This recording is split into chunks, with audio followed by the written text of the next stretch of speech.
Go. All right.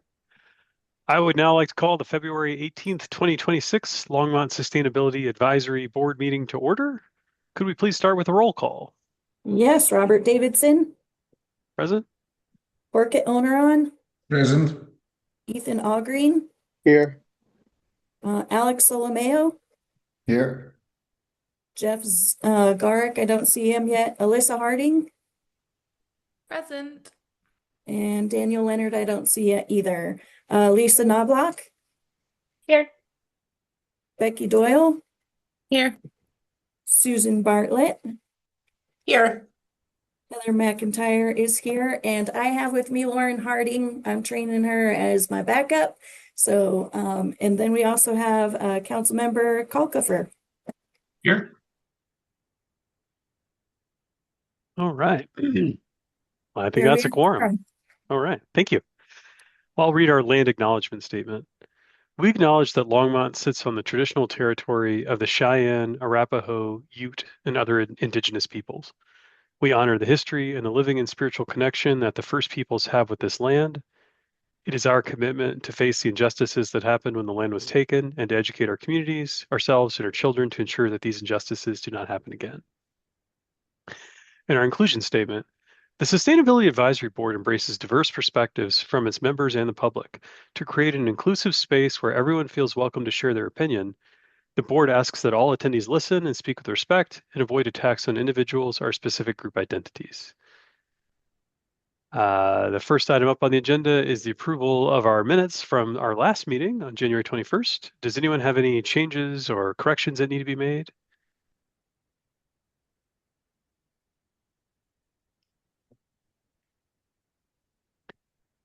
Hearing no one eagerly propose anything there, does anyone have a motion to approve those as crafted?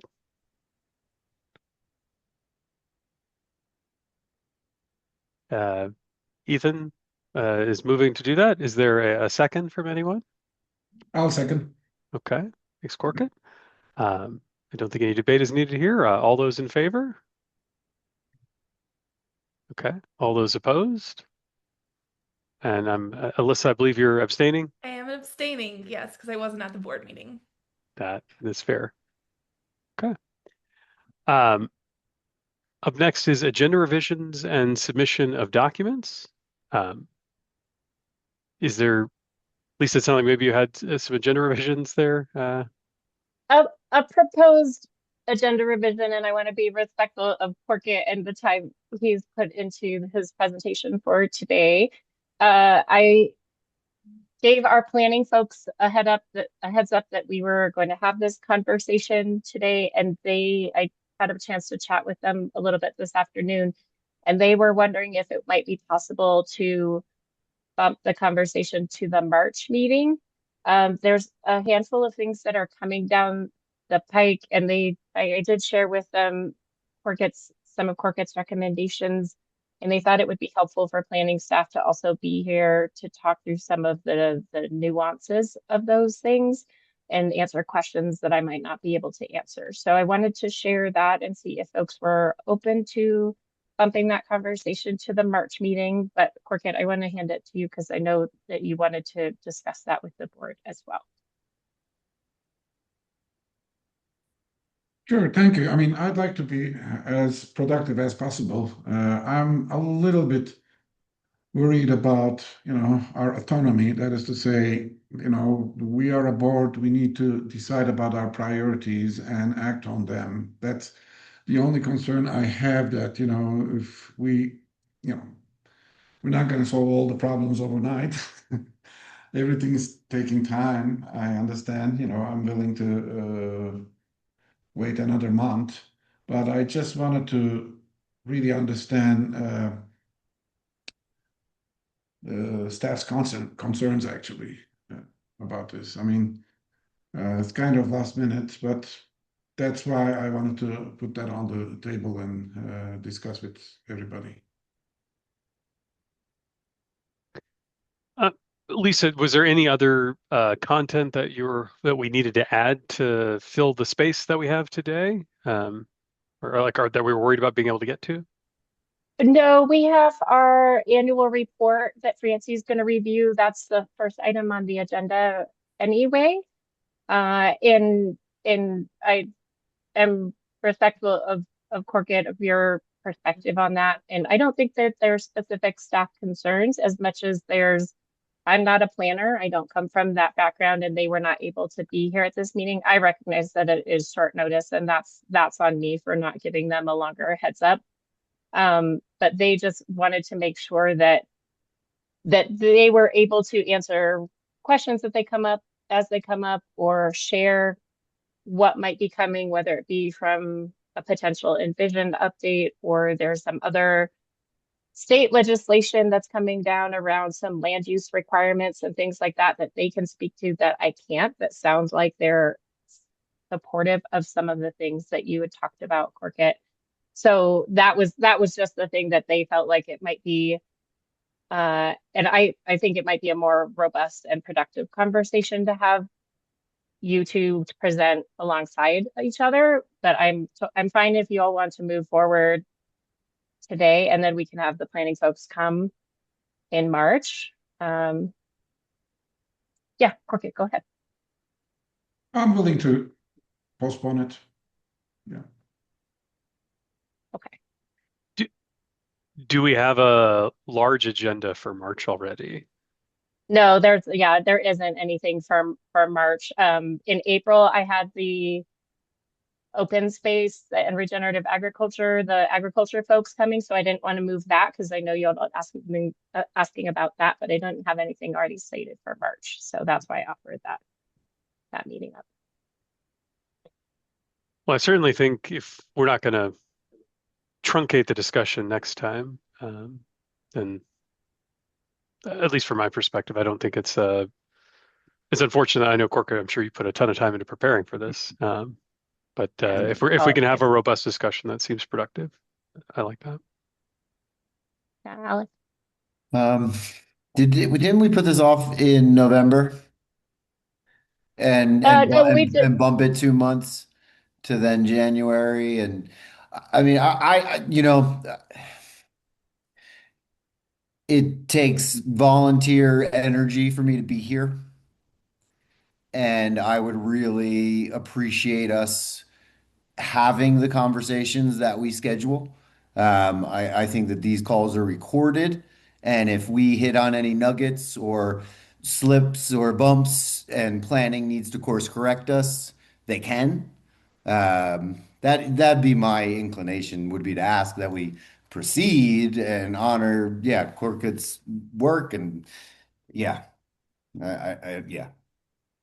Yep, that's fair. Unless the two parties are like, Corkit and planning are going to get together and create a presentation together for the March meeting.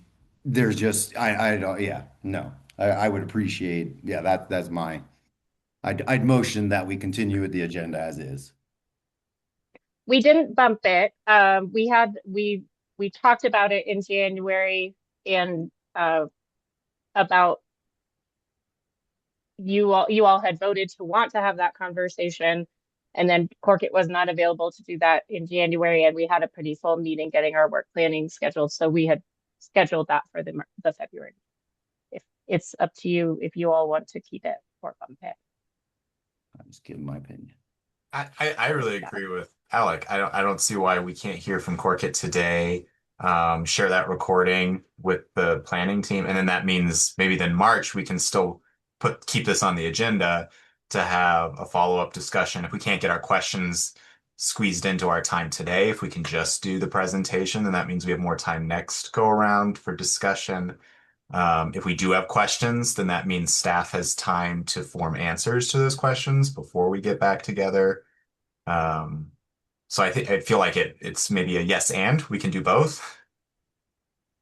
I also agree. And then it's something that's additional. I think if we can just make it clear that they should watch the recording and come to that meeting with any red flags or barriers that we might be facing in some of our brainstorming. And then that way, Corkit gets to give us all first impressions, and we're not maybe constrained in our response by the planning folks being here.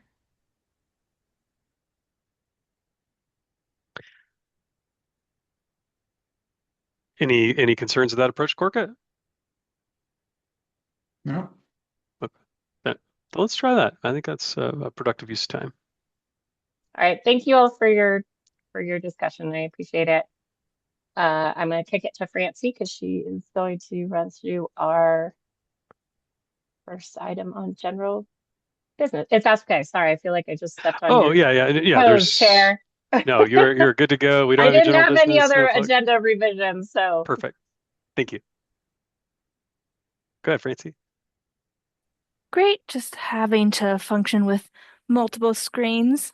Hi, Chair and members of the board. It's been a bit since I've been here, so just as a reminder, my name is Francie Kirk Jaffe. I'm an internal sustainability coordinator, and today I will be going over um, both our 2025 annual report, as well as giving a little bit more details on our 2024 greenhouse gas inventory. I'll share my screen. And I need to make sure, I think I have turn these off. Okay, great. So I'm going to start with the review of the 2025 annual report, 2024 greenhouse gas inventory. As a reminder, all these highlights come from Longmont indicators. So staff just completed their annual update to Longmont indicators, which includes currently 7 citywide plans. The annual report specifically focuses on highlighting updates to the sustainability plan and climate action recommendations report. There are there are highlights from the past year that weren't able to be fit into the annual report, but those can all be viewed on the Longmont Indicators website. So next, I'm actually going to pull up the annual report and walk through it. I will call out, since the version I sent to you all, we had a couple more staff edits. So I will call out those and highlight them. There shouldn't be significant changes. But I'll make sure those are noted. This one's also much better formatted, so any of those like weird font formats from the draft that you all received will have been corrected. But the main thing that we're looking for is that our Lisa will be bringing this and presenting this report to City Council in March. So we always value hearing in addition to any updates to the report that you all might want, what is specific feedback does the Sustainability Advisory Board want to submit along with this annual report to City Council? So I'm going to stop sharing this screen. And I'm going to switch over to my annual report.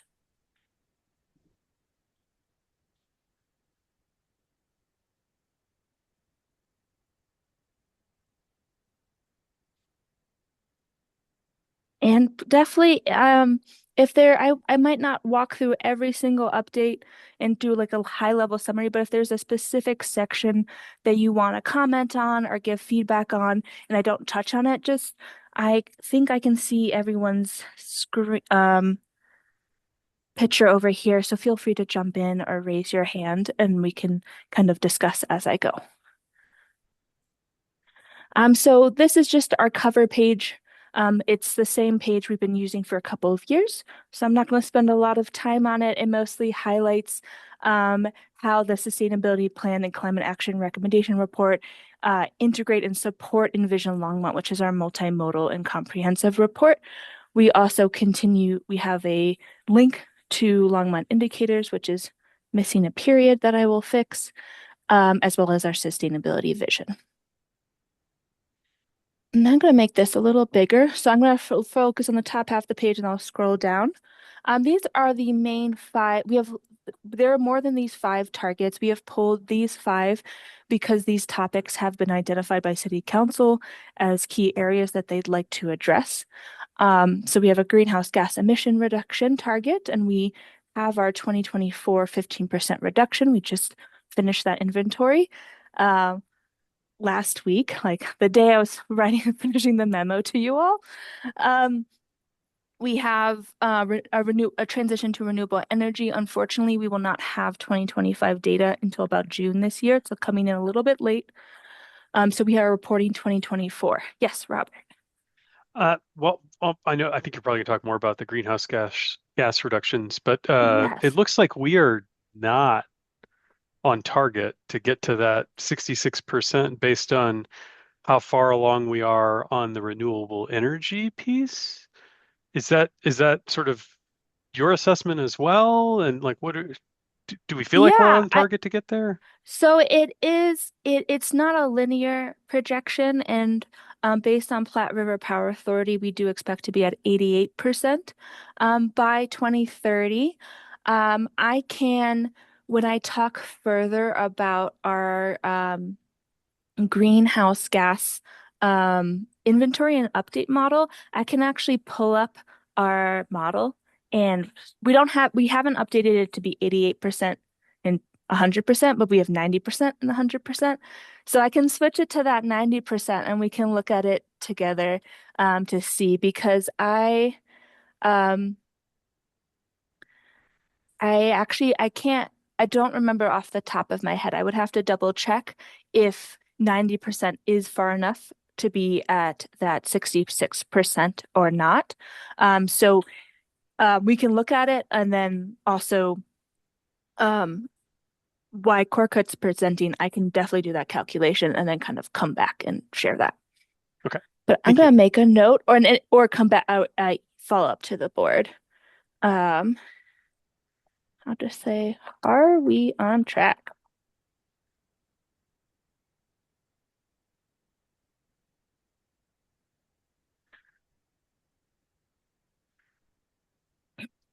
For zero emission vehicles, so when we say zero emission, we're focusing on tailpipe emissions, so all electric vehicles. We have a citywide target as well as a fleet alternative fuel target. So we are behind on both of those targets. Fleet alternative fuels refers to hybrids, electric, renewable natural gas, so a little bit more extensive than just all electric. Our fleet, in every time they go through and look at our transition to getting a new vehicle, they always evaluate whether it can be an alternative fuel or not. Unfortunately, the main reason we're behind is because some of the technology is not quite there. We have a lot of four-wheel drive vehicles that don't have those electric alternatives. We have a lot of heavy-duty vehicles. So those are the primary reasons that we're behind that 25% target. And then we are only at 4% for citywide zero emission vehicles. And we are projecting that by 2030, it will probably not reach that 30%. And a lot of that has to do with some changes on the federal level with removing incentives, as well as how that could impact some state efforts to transition to clean electric vehicles. So based on that and kind of what the state has said, we don't think we'll quite reach that 30%. For waste diversion, another one where we won't get that 2025 data until June. But we did see a bump in 2024 of about 5% because of the integration of the Universal Recycling Ordinance, additional phase of the Universal Recycling Ordinance for composting for commercial and for specific commercial, sorry, not multifamily, just commercial, did go into effect last year. So we are expecting, because of that additional requirement, an increase. Yes, Alec. What is meant by the diversion of the waste? What's the goal? Oh, yes, thank you. So we were trying to avoid waste going to the landfill. So diverting away from the landfill. So waste refers to anything that is an end product. So it could be something that's recyclable, something that's composted, something that goes to a landfill. So we want to divert as much of that waste to either be reused, recycled, or composted. And then water reduction, we should have 2025 by April, but we have there's a 10% reduction in water treatment plant. In 2024 was about 6%. We do notice that our water, we keep, if you look at per capita, we have decreased our water usage per capita. The amount that water has reduced on an annual basis is very temperature related at this point, as it's very much due, if it's very influenced by outdoor water use and how much rain we get in the summer. Sorry, precipitation related, less so temperature. Go ahead, Alec.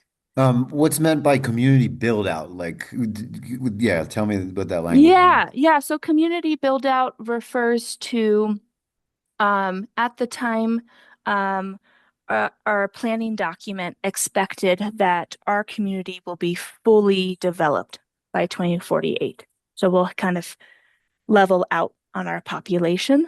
That target was established in 2002.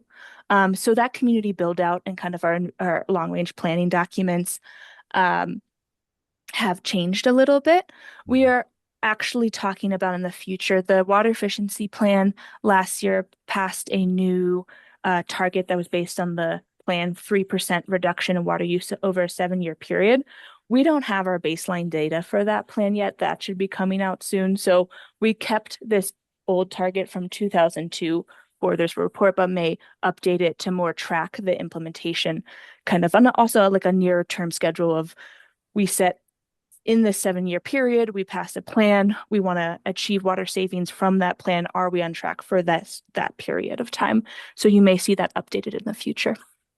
And so for all of these different categories, these numbers are ultimately in totality. These are public, government, private, residents, all land within county or city limits, I guess city limits in this. Yep, all within city limits. The only one that's very specific to the government is this fleet target. The fleet itself is specific to the Yes, okay. the city fleet. And then in the analysis, and maybe you'll go into this as, is there like a breakdown where residential and is there a separation matrix that breaks it all out where so it's not so clumped together? So in essence, seeing what, what corporations are doing versus residents versus government. Yes, I would say it actually depends on the indicator and what data we have available. For example, for waste, if you go on Longmont indicators, you can see a breakdown of residential and commercial and also breakdown of recycling versus organics. Don't actually have data on municipal operations for waste, just based on how it's all grouped in with residential because we gather it Collecting both from there. residential and from our own buildings. For water reduction, I don't believe we have that breakout on Longmont indicators. I could definitely, if that is of interest, I can bring that to our water conservation staff. I know that in her documents, that is something that is tracked by city staff where we break out by residential and commercial. And I believe they have a breakdown for that for municipality or for city government as well. Yeah. Okay, thanks.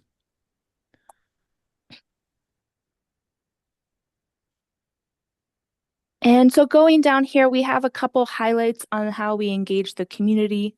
So we have our Equitable Climate Action Team, which they do. I have a highlight lower down, kind of highlighting some of their engagement to the community, but they also provide feedback on city staff projects. So they provided input, helping staff apply a climate equity lens to 8 city projects. Our residential sustainability opportunities lifestyle and leadership program.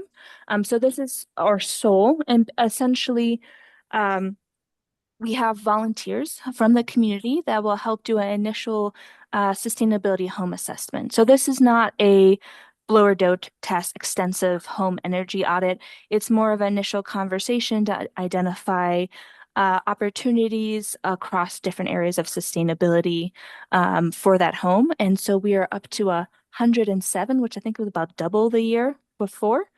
So that program continues to grow. And then we have a neighborhood sustainability grant and our sustainable business program. You'll notice this is where we actually decided to just put this on hold. The version you had 2023 certified businesses. For both of these programs, our sustainability grant was being fully restructured in 2025. So we didn't have money released from that grant in that year. So you should, for 2026, see details on how much funding is going to the community. There are other grants not specific to sustainability that are still being released to support neighborhoods, but they come from different funding sources. Our sustainable business program, we hired a new staff member last year who fully deep dive restructured the certification program, is launching it this year. So we decided that 2026 should really and also changing a little bit on the certification program. It's more of a rolling certification. So we decided that 2026 will be a little bit our new baseline year for the sustainable business program. Yes, Alyssa. So I think going back to what Alec was saying about the commercial versus residential breakdown in terms of why these goals are off track, how does the performance of these programs feed into the goals being off track? And for the sustainable business program restructure, did you restructure that program with the off track goals in mind to help drive reductions?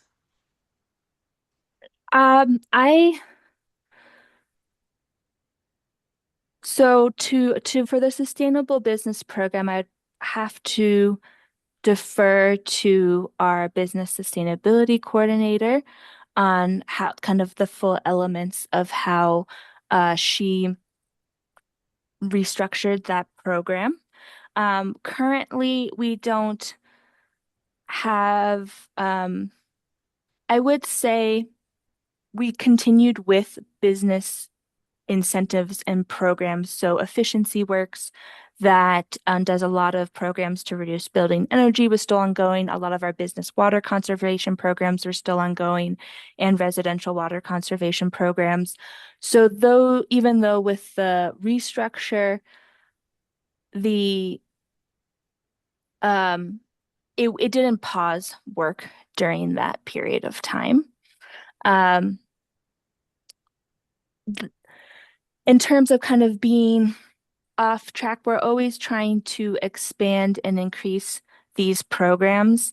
It sometimes can be there's often different factors that if we increase actually I talk about this a little bit later. For example, with energy efficiency and electrification, we have both a goal to increase our energy efficiency, but also increase our building electrification, and those can be hard to do together because if we increase our electricity, we're not going to see the same energy efficiency reductions. Both help achieve our overall greenhouse gas emission reduction, but it might change a little bit before we had that focus on electrification, how we approach our energy efficiency target. Did that answer your question? I feel like I didn't fully answer the first part of your question, Alyssa. I think it was mostly around how important is uptake on these programs to meeting the goals. Got it. And do you feel like, I know Seoul, I think you doubled those year over year, but I'm just trying to think about I remember giving feedback to the city on this when we were talking about renewable battery backups, and you have this goal, but you don't have a goal potentially broken down by commercial versus individual. And then how do you make sure you're addressing multifamily homes? And there's all of these follow-up questions on how do you reach the right people? But in this case, it's more how does that information inform why we might be off track on our targets? So, Yeah. but I don't know, Robert, I don't want to take too much time right now. I can pause. I'll just jump in really quickly, and then I'll let Francie follow up on that. Part of what Vita Chavez, who's our new sustainable business coordinator, new-ish, she started last summer, did that hasn't been done since the program's inception, was when the program first came about, it was within certain conditions. We did a lot of engagement with businesses at that time to understand what folks wanted and needed and what were the city priorities at that time. And that engagement with businesses on that level hadn't really been done since then. So part of what she did over the last 6 months was to meet with a lot of the participating businesses to understand what are the parts of the program that were meeting the needs and not meeting their needs. And so the revamp was reflective of what she heard in that process. And a higher level part of that, which is my role within the sustainability office, is to make sure that all of our programs have metrics associated with them. And we have background documents that we don't put out to the public, not because they're secret. It's just that we don't want to drown you all in data that doesn't always mean anything to you all, but that is informative for us to make sure that our programs are rolling up into these overarching city-wide goals that we have. And we have those broken down by what are the audiences or populations that we know we're serving and that we know we're not serving, and how do we then structure our communications and our outreach methods to make sure that the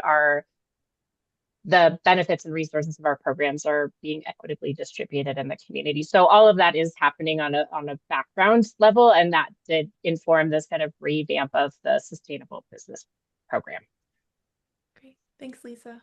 Yeah, and I think, Alyssa, part of your question, I would also have to defer to Susan and her team, or Hope in her water conservation programs, because Soul and the Sustainable Business Program are all supporting implementing efficiency works or implementing our water conservation program. And so those groups might be doing much more deep dives on program participation and how it influences why when for this report we kind of do the high level, like where we're at.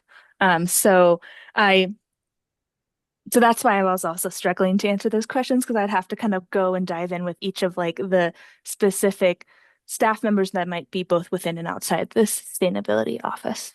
Yeah, that makes sense. Maybe something to consider for when you present to this group is we could take a look. It's probably not going to be in the actual report, but having the data broken down by commercial versus residential, because I feel like at a base level, that'll definitely inform our recommendations.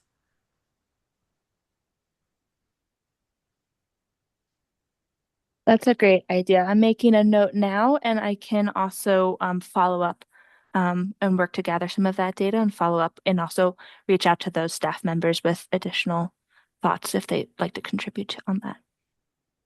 Yes, Alec. I guess I would just look to expand commercial versus residential in the, agricultural versus industrial versus, really like expand that scope as much as possible.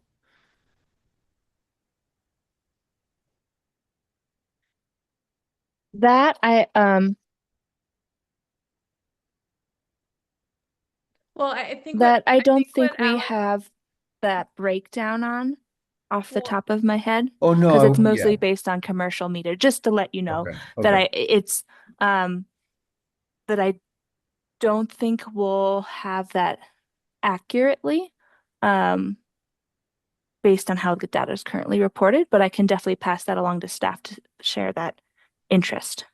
I guess a curiosity then would be, yeah, okay, what is so the breakdown of commercial versus residential would be commercial is everything that is not residential.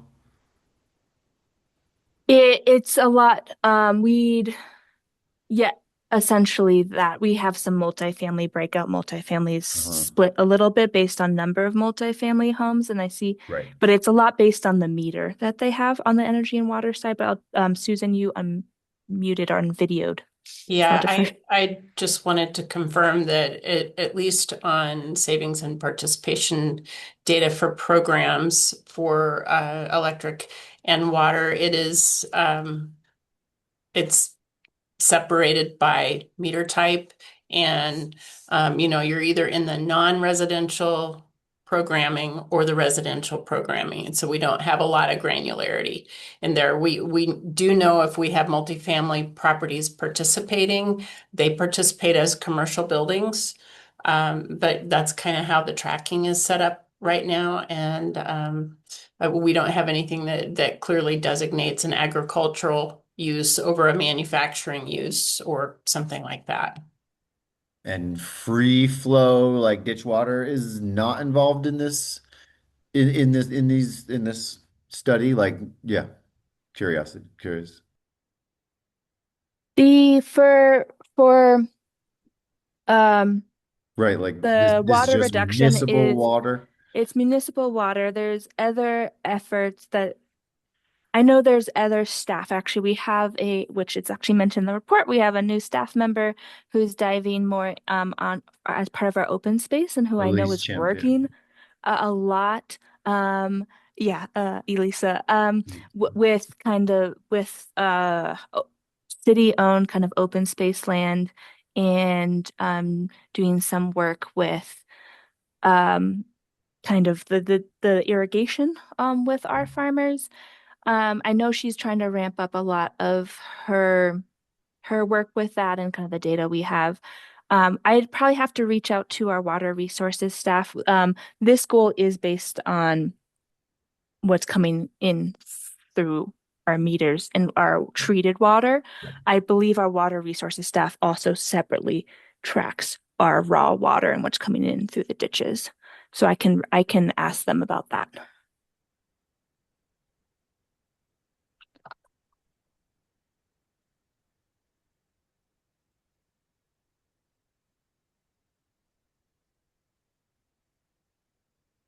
Great. Thank you all.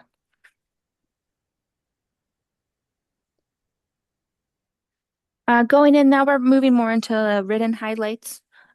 We have the report. We have some areas for the climate action recommendations report, but there's a lot of overlap with the sustainability plan. So these first three categories really call out what was specific in that climate action report, but then you'll see if there's overlap across the 10 topic areas of sustainability plan. We try to call that out throughout the report. But the climate action recommendations report has an adaptation and resilience section. A big area for the city has been ongoing for the past few years has been on extreme heat. So the whole home health program, which really focuses on income qualified homes, really doing an extensive energy retrofit. And a big part of that does support a kind of adapting to extreme heat because the goal is to help provide AC in those homes. Had 38 single family and 48 multifamily households.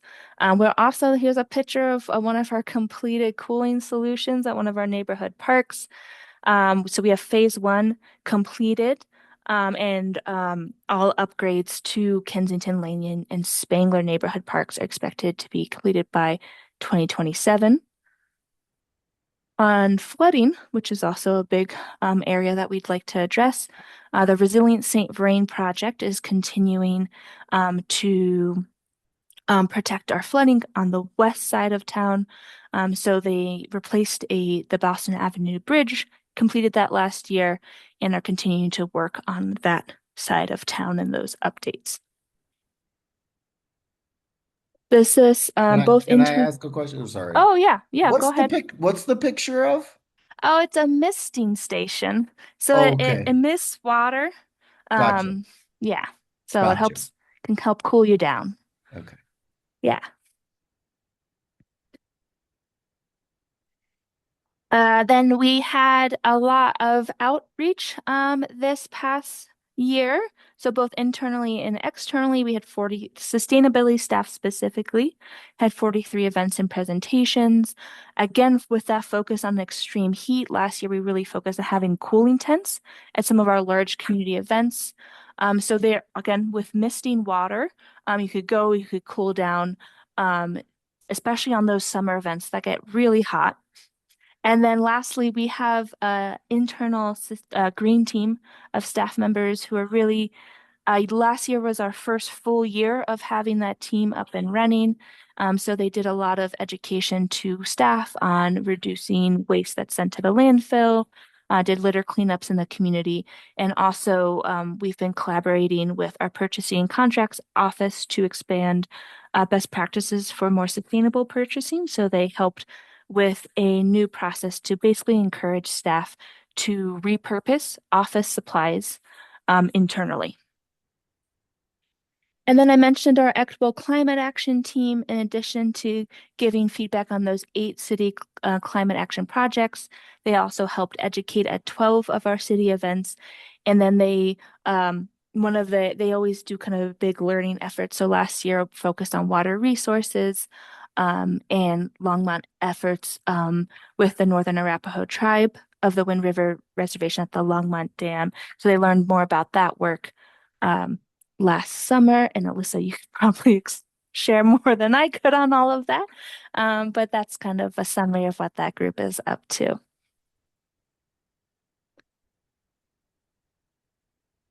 So moving down, for air quality, we received a grant that we're continuing to help expand air quality research.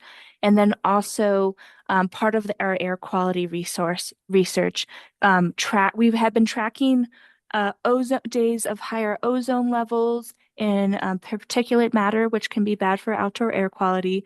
Other areas the city has been tracking is benzene and methane.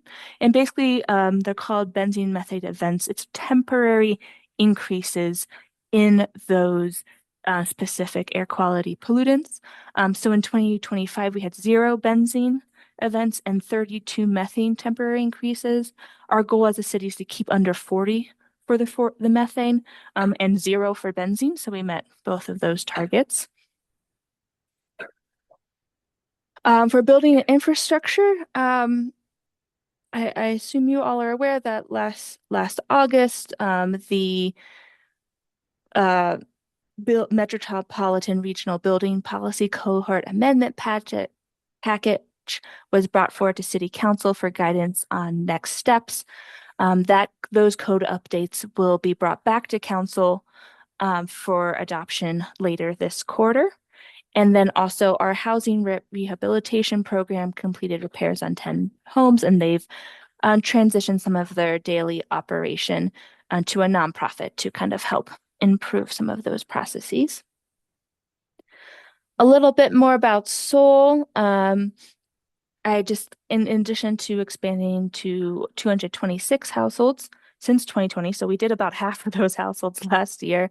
We also are getting really high responses from our post-survey from survey responses saying they adopted at least one new sustainability habit. So that's more of an informal way to understand with Soul. There's kind of the more they act. Since that program isn't an extensive energy efficient audit or extensive water audit, we can often estimate savings. It's more kind of telling people about new habits. This is one way we can learn a little bit about kind of people progressing in that direction. Last year, we hired a new social equity coordinator. He developed an equity impact assessment tool for our project management process and created a new equity training for staff. And then our community neighborhood resources team worked with a consultant to launch a Longmont neighborhood portal to support community building. Currently, that's available for our Neighborhood Group Leaders Association, or NGLA members. So it's really designed to help them better connect to each other. And we've also integrated some sustainability mapping and tools that will help. I'm actually going to present to them next month to share with them a little bit more about how they can use those tools to then identify potential projects for sustainability neighborhood grants. So we're hoping this new resource will kind of help build their capacity to explore additional projects at the neighborhood scale. And then I already talked about this, but we hired a new business sustainability coordinator, and she relaunched the certification program, and there should be a celebration later this year to celebrate that relaunch and those who get certified during the year.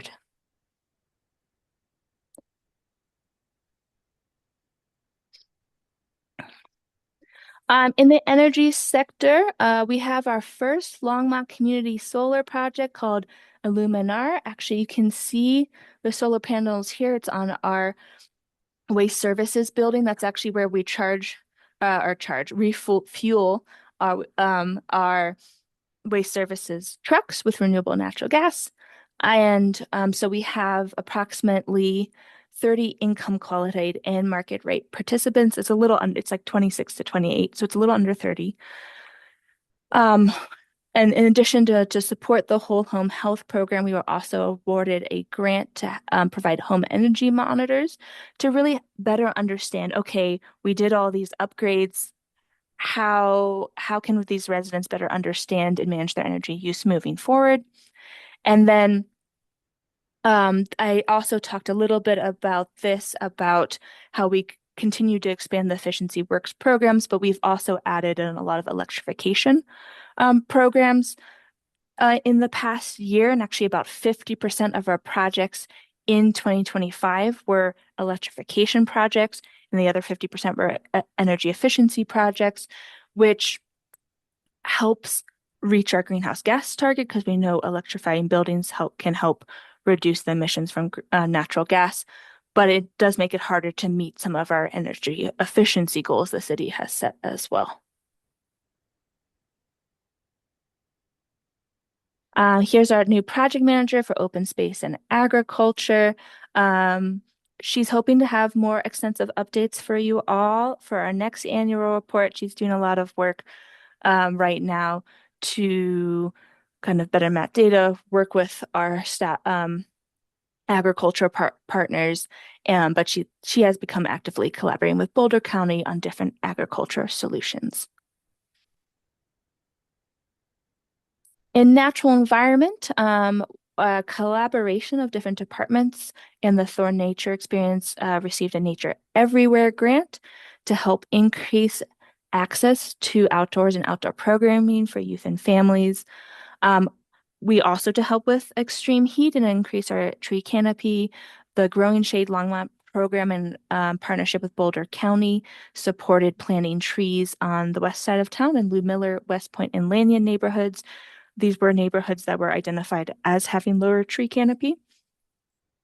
And then our ecosystem management program has a new native plant propagation program. And you can learn more about if you want to. Our natural environment team has a pretty extensive volunteer program, so we have a link to that here.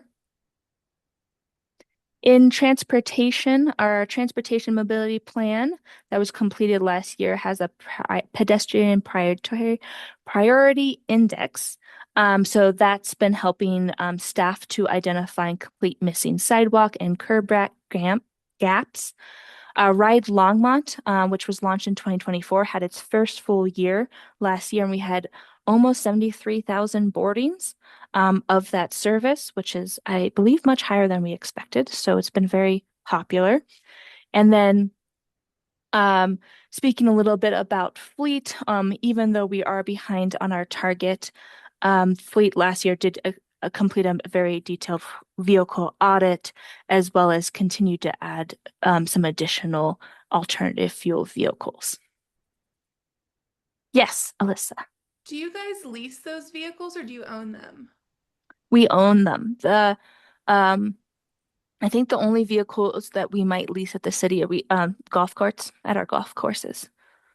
And so you were saying it's availability, and was this one of the ones that you cited the decrease in federal funding as well? This one, it's more, I would say community-wide, probably that decrease in federal funding, more in fact, like an individual deciding to transition to electric vehicle. For our fleet, there's not as many all-wheel drive, all-electric vehicles that have the range that some of our fleet vehicles need. Or we have very heavy-duty trucks that there's just not that electric alternative yet or that hybrid alternative yet. So and then there's there's been some availability. I know not last year, but the year before we had like a bunch of Ford Lightnings that we had ordered, and then our order was canceled. So it's a lot of things, things that are a little bit out of our control. Yeah.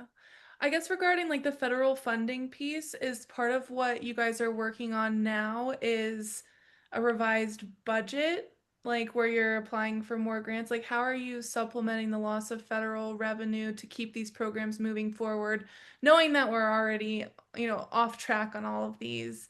And it sounds like, as always in sustainability, our major constraint is funding. Yeah, for citywide vehicles, I might defer to Lisa a little bit, as the city has not historically had an incentive program besides a charging rebate. And I don't think there's currently a plan to incentivize that for residents. No, I see Lisa shaking no. And I am On thinking that that question is more in context of like for what the the fleet, city owns. Not, we're talking yeah, about transportation generally. You've got both your fleet and residential yeah. electrification captured. For for what the city owns fleet wise, I think we are always looking for grants. But I do think the limitation is less on funding for that and the availability of vehicles that can meet our needs currently. Sure. I guess just posing that question more generally to the five targets, like all of the five targets, right? Because I know, I think it was renewable energy was maybe one that was impacted by the federal changes. So knowing that we're off track is part of what the city is working on in 2026 is a revised budget to like assess the off track gap in addition to the budget deficit from federal resources. Yeah, I'll just jump in. That's a great question, Alyssa, and I would say that's something that we are always doing. I would say that we have probably been hit less, and I'll look to Becky if she wants to jump in as far as federal funding goes, because a lot of our budget is not reliant on federal funding, and a lot of our sustainability funding in particular, and the funding that goes towards sustainability related items are usually enterprise funded and not grant funded. And so the some of it in terms of programmatic constraints is more like our energy efficiency programs and whatnot. I can look to Susan if she wants to hop on. Those are ratepayer funded. We can supplement some of those things with grants. So like our whole home health program is funded through a grant that we get from Boulder County with some funding from Longmont Power and Communications. Um, so as we're doing this report, we will go to council with this presentation, and that will be a part of the conversation if we want to look at resources differently so that we can address some of the gaps in our where we're at with our targets. Some of those things are beyond our control. There's market forces that are happening in terms of the electric vehicle space and whatnot. There's, obviously things happening at the federal level, not just on the funding level. And this is at the state level too, where we do get some grant funding, is both constraints and policy changes that can help and hinder our ability to meet our sustainability goals. So there's a lot of factors, in the budget conversation is always part of that. I think Longmont is very strategic about how we utilize the resources we do have. This year is a tight budget year. Next year is probably going to be similar in terms of that. But when we start budget conversations in the spring, that'll be part of that, along with our feedback that we get from City Council when we go to update them. Yeah. I was just thinking about programs like Solar United Neighbors and like aggregated buy and things that don't necessarily have to be subsidized by the city, but partnerships that Yes. could be led by the city with partner organizations that still reduce financial burden for people to be involved. So Yeah, yeah, absolutely. it's a tough time out there. I get it. It is, and we continue to partner where there are opportunities with Switch Together and Solar United Neighbors for having those resources available in Longmont as part of Boulder County. And Lisa's right that a lot of our other incentives are rate based, and we continue to support those. As far as renewable energy that contributes to our renewable energy supply, the landscape continues to shift there. The tax credits are not as available as they were last year and the year before for large installations. And so we're trying to be as nimble as we can as that sand shifts a little bit. But I think the commitment is there. And what we're having to do, as Lisa mentioned, is kind of balance that commitment with new higher costs for implementing some of those programs. And I know we've talked before about like large users, like new data centers coming online and having more expectations of kind of a co-authorship in renewables with people who are moving into our community. And certainly there's been a lot of movement in other communities pushing data centers out because of water quality and emissions and everything else. So I'm just thinking about all of that, and it kind of boils back down to like, where's the major impact, commercial or residential? Where's the major gap? And if we have to focus in 2026 on one thing in each of those categories, what's our, what is your thoughts on the highest impact, lowest cost opportunities? Which this report is very informative, but it is retrospective. So I think as an advisory board member, I'm sitting here coming up with some of these questions on like, how are we going to solve for the gaps in this calendar year? Yeah. And those are all great questions. I was just taking notes while you're chatting, Alyssa. I think that's also something we can include in our guidance to city council, and kind of that is a and kind of pass along that feedback from the board, as well as in future updates. And I will try to follow up via email, kind of highlighting some of those more in the commercial and residential space gaps specifically. Alec? Is there anything in like the biodiesel realm that ever is looked at as we identify bottlenecks and moving forward with EV? And yeah, We haven't looked into biodiesel before. That's we have our renewable natural gas from our wastewater treatment plant, but biodiesel has not been something that's explored. I will make a note of that. it's definitely something where if the city was to, yeah, pioneer its capability and somewhat of its, manufacturing, it certainly could also be extended out into community and probably even become, like a business in and of itself.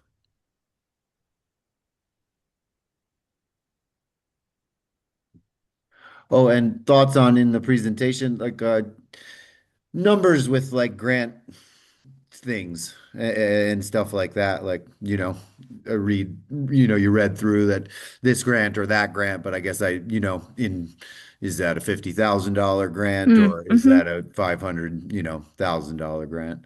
Um, Yes, that's definitely things I can add to the report. Things like that. Um, and I can also in the follow-up um share our grant coordinator is very transparent about our grants that she's helping the city apply to. And so I can send we have actions on Longmont indicators where she has specific details on each of those grants. But I can add for the ones that I specifically mentioned in the report, those numbers. Thanks.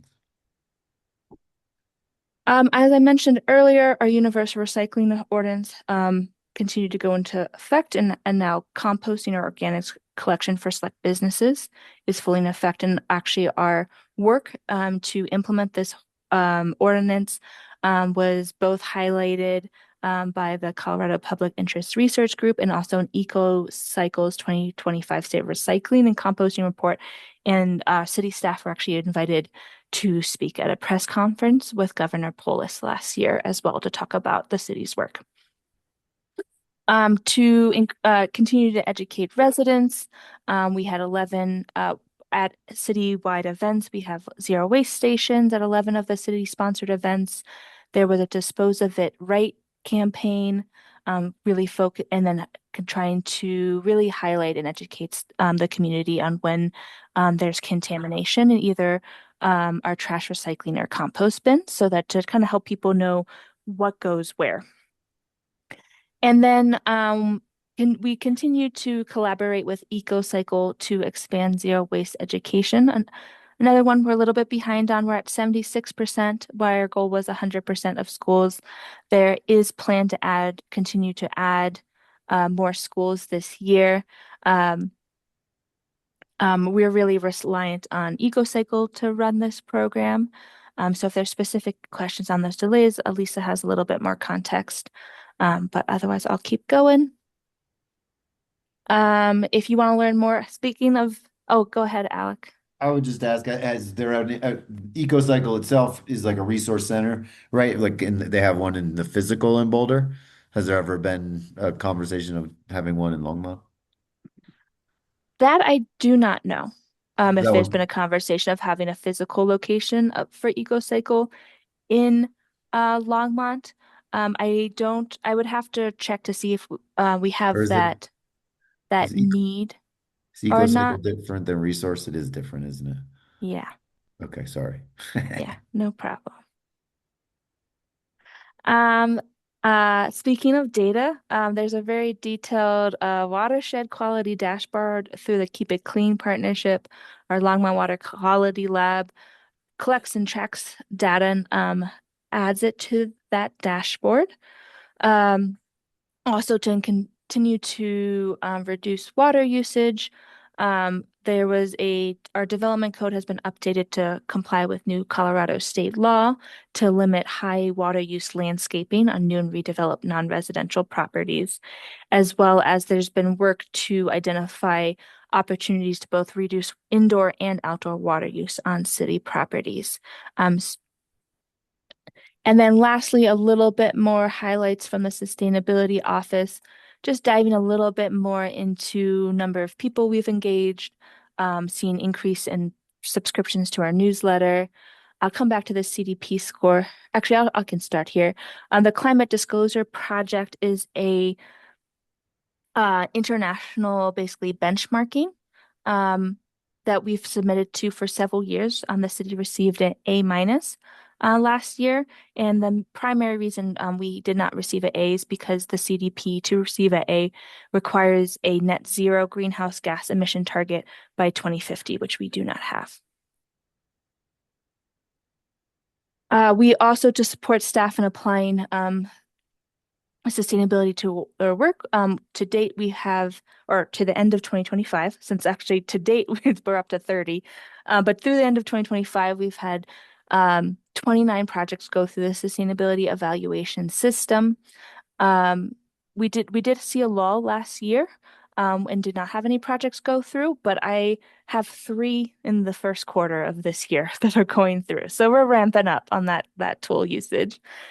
And then similar to our last year, we have similar numbers to how on track our plan actions are, 82%, and then those targets as well. Any other questions, comments, things you'd like us to pass along to City Council when we present this report next month? I'm just going to stop sharing. Yes, Daniel. Yeah, just a couple things. First, I just want to say thank you because last year I popped in and recommended putting in more CTAs, and I see those in the report, all the CTAs to get involved, to sign up for newsletters, and I think that's really amazing. And I was going to mention too, I think a report like this, maybe one thing to consider is doing more link citations throughout the report. And so, like for example, when you mention Ride Longmont, to make sure that text is linked to either the website or an art or a news release, something that describes the program really well and succinctly, to guide. I think a big part of this would actually be anyone who is in the media or in a communications capacity using this report to quickly get them the information and messaging we want them to have about those programs. But I think it would also help the public too, just to know, to be able to quickly click, find the information for any number of the programs, initiatives, anything you can to cite with links. I think that can make the report really, really helpful too. I was going to ask too, though, if we are doing any polling or focus grouping to track, kind of the public sentiment related to these topics and issues as we go, recognizing that we're in this time when solving these problems are going to be more expensive and harder. The easy stuff is behind us, the hard stuff is ahead of us, of just keeping a track of how the community is generally feeling and supporting these goals. That's a great idea. I think we do it kind of very selectively and more kind of like informally with when we have asking people about extreme heat and what solutions they want to pursue. But I would say typically we've done that work during a plan update, and we haven't had a recent plan update. So, um, yeah, Lisa, unless you can think of anything else, I don't think we've done that too recently, kind of gauging community input broadly on sustainability. No, I think you're right, Francie. It's more topic specific, or program specific. We do surveys and engagement around, like I was mentioning earlier, our programs meeting the needs of the participants and that kind of stuff. We rely a lot on our partners internally and externally to help us make sure we're kind of keeping the pulse overall. But yeah, I think short of a more comprehensive engagement through a planning process would be typically how we would do that.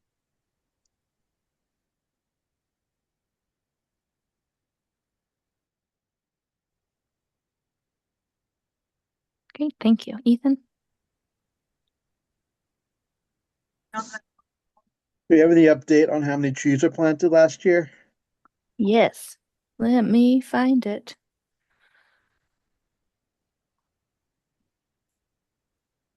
We don't have an update to our tree canopy overall, as that's only done about every 5 to probably actually more like 7 years. But in terms of I'm actually just looking on Longmont indicators. Trees planted by the city, we had just under 600 trees in 2025, and 2024 was just over 600 trees. And then that's by the city. And then we started tracking trees planted by development, and we had about 14,000 trees, which was also a little bit of a drop from 2024. Um, and then in Arbor Day tree sales, we actually saw an increase to about 350 trees in 2025. So I don't have 14,000 trees planted by developments. for by development, it was sorry, 1,420. I misspoke. My apologies. Thank you for catching me on that. Sounds more realistic. Missed where my comma was when I was reading. That would be sustainable building. I know I was about to say done and done. We're good. Yes, thank you for catching me on that. Is there a goal either for the total size of the tree canopy or for number of trees planted? We have a total tree canopy goal of 18%, and our last data point was in 2023, which was 13%. And that target is in 2035. So 18% in 2035. Our next tree canopy analysis will probably be closer to 2030. So that means that 18% of the land area would be trees? Yes. Yes, I believe that's how they calculate it. Yes. Thanks. Thank you.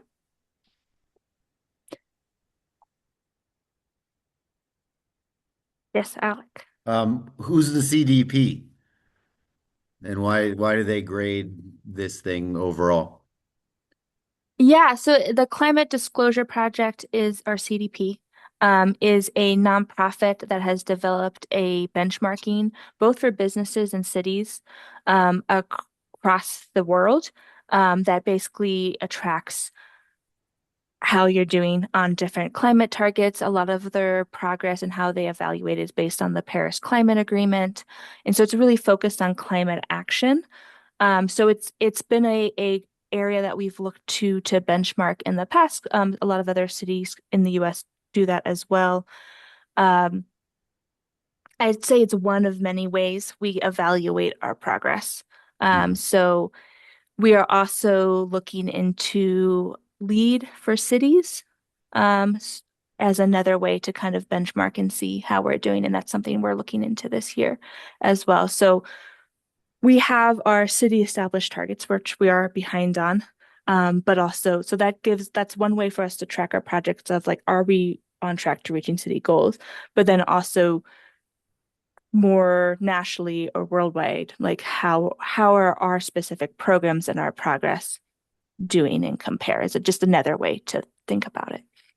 It seems like that's common practice because, like, right, if something initiates in the state level, then there's like that trickle down where it affects us and or we have to comply. So we, um, okay.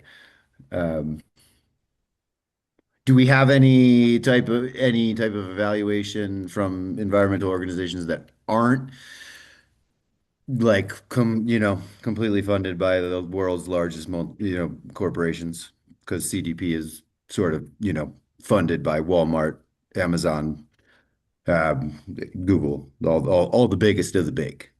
Um, I might and jump in quickly, Alec, if it's okay. I want to make please. sure that we have plenty of time for Corkett's presentation. Um, if I would be happy to follow up on that. We could follow up on that and look into some other rating systems. What we've looked at currently is CDP, and like Francis said, we're looking at the Lead for Cities designation. Yeah. If there's other feedback that folks want to provide for the report for us to take to council, otherwise, if you all have other thoughts or ideas, feel free to shoot them and we can chat about that and if them at a future meeting. But I want to make sure Corkett has time. So if that's okay. That's a pretty reasonable approach, Lisa. Thanks for keeping us on track. If there's not anything that we absolutely have to get answered now, it's probably a good approach. With that, then, Francie, thank you as always. Super insightful. This is really good information, and I know that you and your entire team are putting a lot of work to pull all this information together and make it digestible for us and the public. And yeah, thank you. Yeah, Uh, before you all move on, did have a greenhouse gas inventory that we're going to loop back. So if we have time after Corkett's presentation, I'm happy to come back on and walk through our 2024 greenhouse gas inventory. If not, I can come back to a future meeting to talk about that. okay. Well, Corkett, why don't we give you the floor here and let you take on the next item on our agenda, reviewing the land use and zoning opportunities. Yeah, thank you. Yeah, good. Do you see the slides? Is there? Good. Heather is going to be progressing. So go ahead, Heather.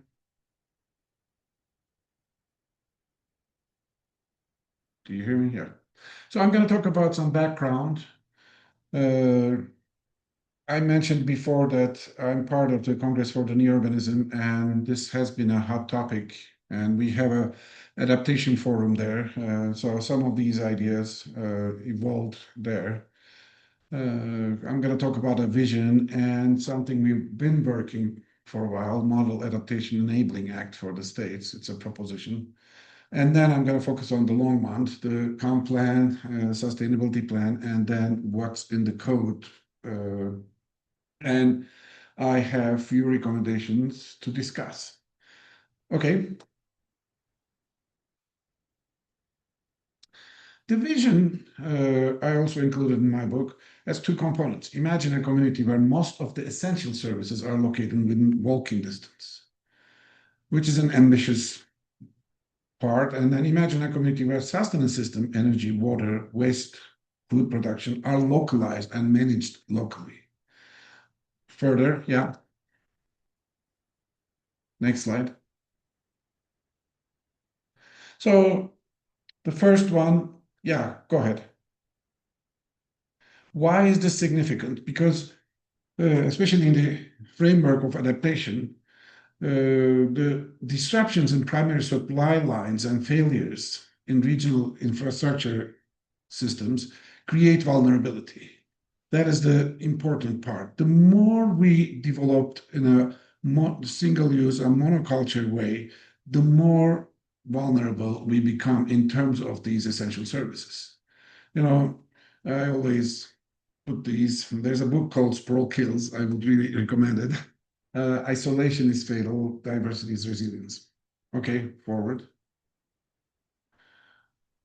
And food for thought, in order to achieve the fine-grained diversity of services, inclusion of the small and local is essential.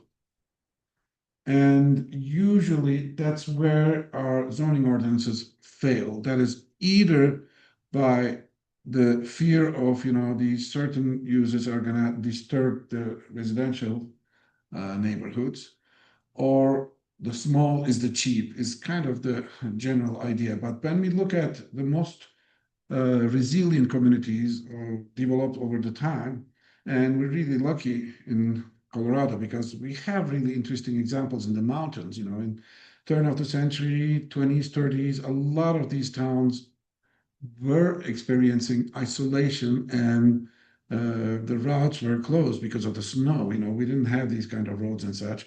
And then the kind of diversity you see in those places are really fine grained. Okay, further. What do we mean by essential services? This is something we talked about a lot during COVID. Just a list of these items that make life easier when you have these around, and makes life way harder when you don't have these around. Yeah. Next slide. The second item, next slide. Why the sustenance systems localized? Why is that an important priority? Again, it's about the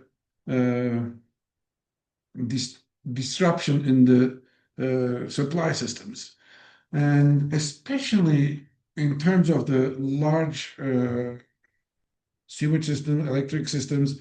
When they fail, we're really vulnerable because we don't have any alternative.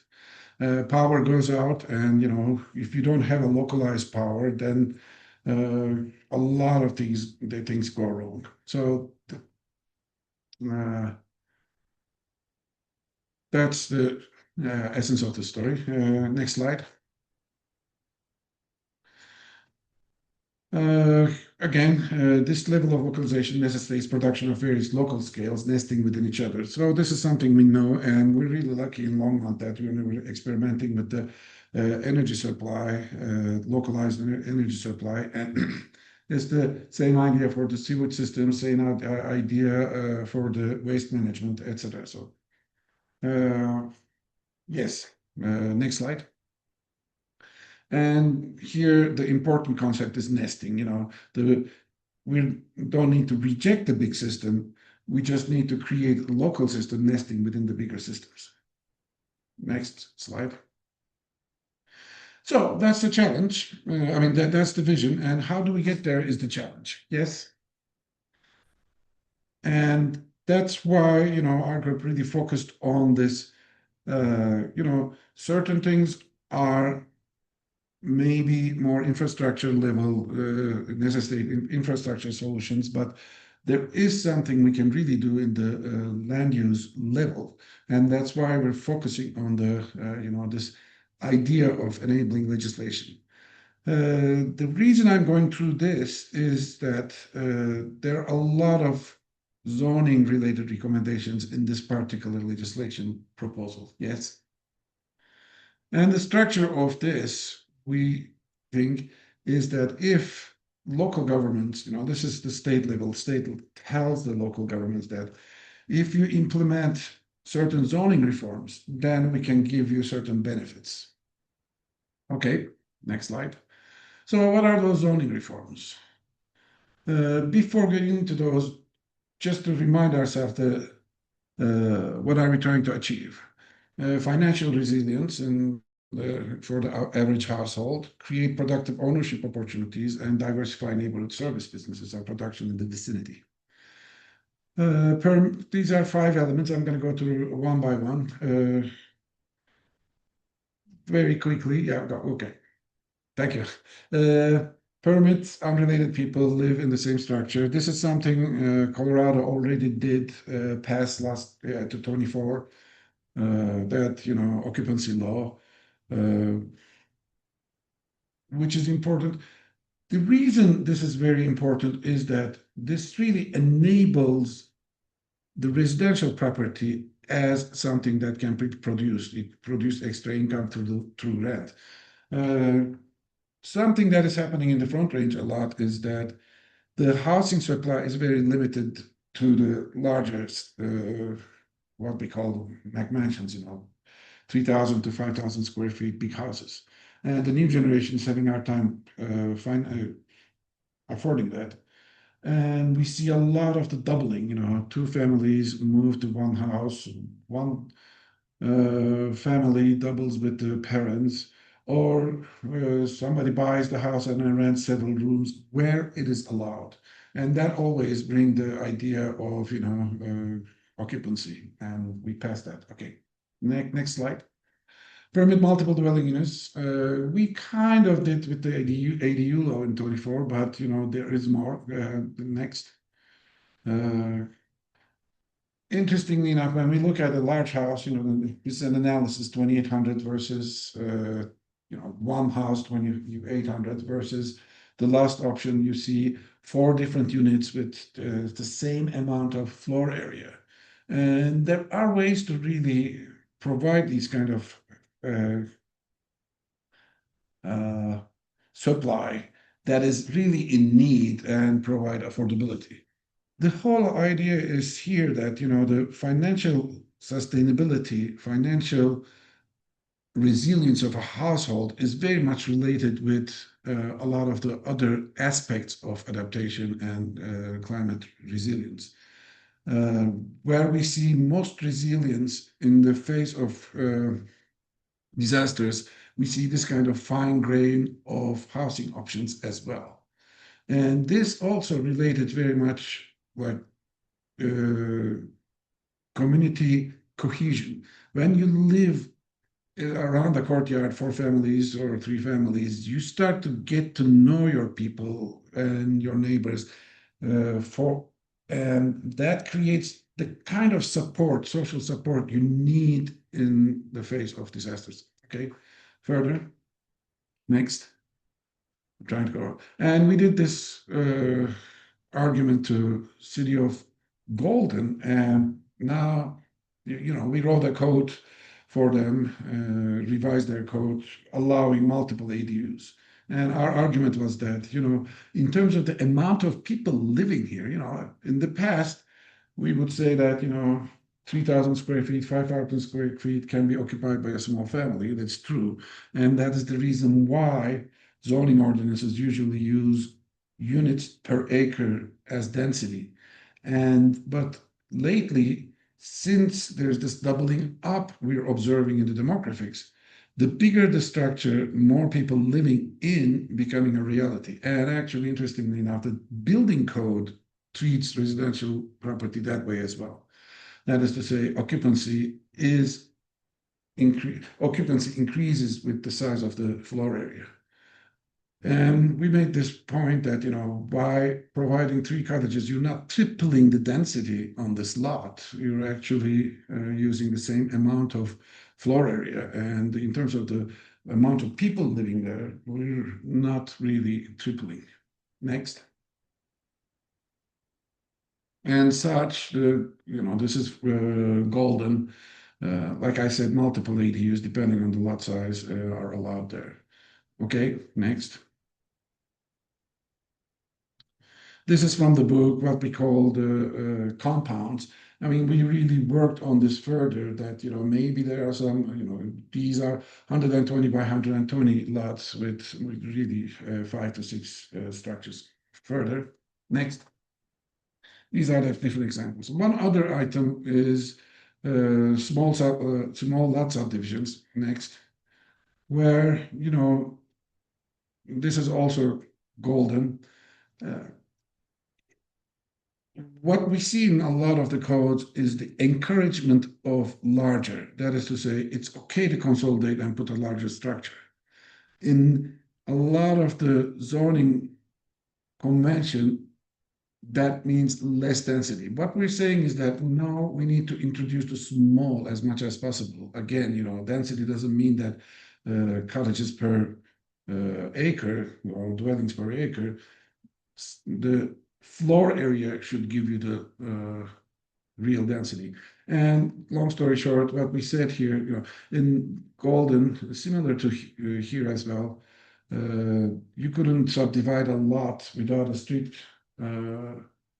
frontage. We said if you have a common court, you can have that as your frontage requirement. You don't have to be on the street. That allows in the deep lots, especially, to create multiple lots with cottages. Next. And then we did different, this is from a city in Utah. We experimented with different cluster formats. Next, I don't need to go into details. Another one. Next. This is very important for our purposes now. You know, up to this point, we talk about cottages and small units and such, but we didn't talk about the use. You know, again, when we look at the history, when you go to Crested Butte and some of the mountain towns, civil comments, etc., so forth, you see a very fine grain of small businesses, local businesses, really feeding the life. And you know, I always give this example. You know, 100 years ago, a doctor would perform services from home 1 day a week and then go to hospital. And when the road to the hospital or the power down, then, you know, you still have a service provider next door or next block. That created a kind of resilience that we kind of lost in our system because basically we banned that. I mean, we made it illegal to introduce those kind of small, tiny little businesses to the neighborhoods. So what we did in a couple of places, we created these use categories with really small impact. You know, size matters. If it's a small square footage, small floor area, then shouldn't be a big problem.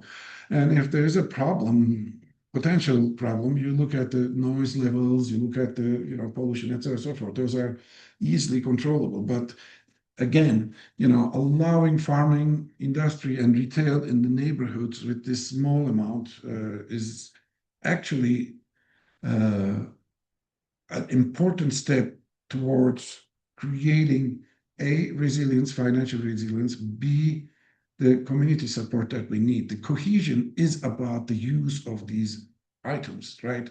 I mean, if you see your dentist, if you see your doctor, if you see your accountant next block, you create that kind of support system that we used to have in our neighborhoods. Further, yeah, next. And the last item is rentals, of course. You know, in certain cases, the rental is limited, and it is the case with our code as well. Certain rental is not permitted in certain use categories, which is an important item. Okay. Again, those are the purposes. Next. I'm just going to go very quickly. You know, this is the part of the proposal. You know, what are some of the benefits state provide? You know, the tax program, which is like opportunity zones. Similar to that, you know, state can provide credits for the local small businesses. Next. Tax deduction for rent is an important. I'm again for to save the time. I'm not going to go into that because we're not dealing with state here. Next. And finally, subsidized localized infrastructure. So what we're saying is that you get these three benefits if you did the zoning reform. Next. No, we're in Longmont. We're not dealing with state. Again, Longmont has the Envision Longmont. What I'm going to very quickly mention is that some of the concepts are mentioned, but not in the sense of a land use zoning reform. So, you know, sustainable, resilient, you know, as you know, we have the comp plan with 6 general policies, and these are very interrelated with each other, but, you know, resilience and sustainability has been underlined. Next. And within these 6 general policy categories, we have land use listed, housing and neighborhoods listed, affordable access and community services. You know, I understand that there's this whole other group working on the affordable housing and housing diversity, but everything is related with everything. So that's why it's very important for us. Food access, sustainability, budgeting, delivery of services. Now, we're getting into a little bit of the financial sustainability there, and economic development is very much related with that. Now, in a lot of the cases when we say economic development, you know, people talk about, you know, commercial livelihood, chamber of commerce, etc., so forth. But the kind of diversity and the kind of business, I call this hyper local economy. That is to say, in a block level, in few blocks level, in the neighborhood level. Yes, we have certain services, etc., so forth, that you can drive to. But again, having some of these in a very limited amount in the neighborhoods really create the kind of social support. That's the important underline here. Next. And again, these are some of the items listed as the sub-objectives: community and distribution of services, overall mixed uses, etc., so forth. Next. Now, the reason I keep coming back to social support system and cohesion is something underlined in the Longmont Sustainability Plan. And where it's understood that we need to really,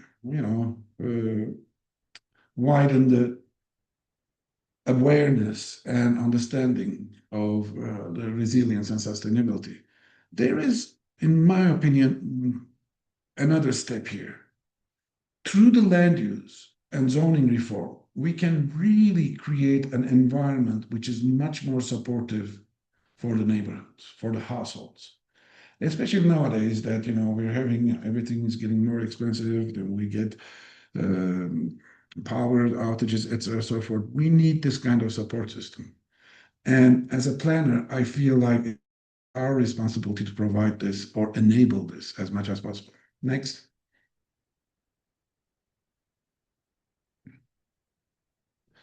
And this has something to do with the economic liability as well. I mean, even we've been here, we've experienced this during the COVID. That is to say, a lot of people started working from home and some businesses started on the side. And not only COVID, but 10 years ago in the financial crisis as well. When you look at the business statistics, large businesses split up and there were a lot of small businesses showed up. And the whole idea is that, hey, I can do something on the side and can create additional income. I don't need to put all my eggs on one basket. And what happened, what we learned in the crisis is that, if you depend on one job, 40 hours, 50 hours a week, and then if you lose that job, you're really vulnerable. You lose your house.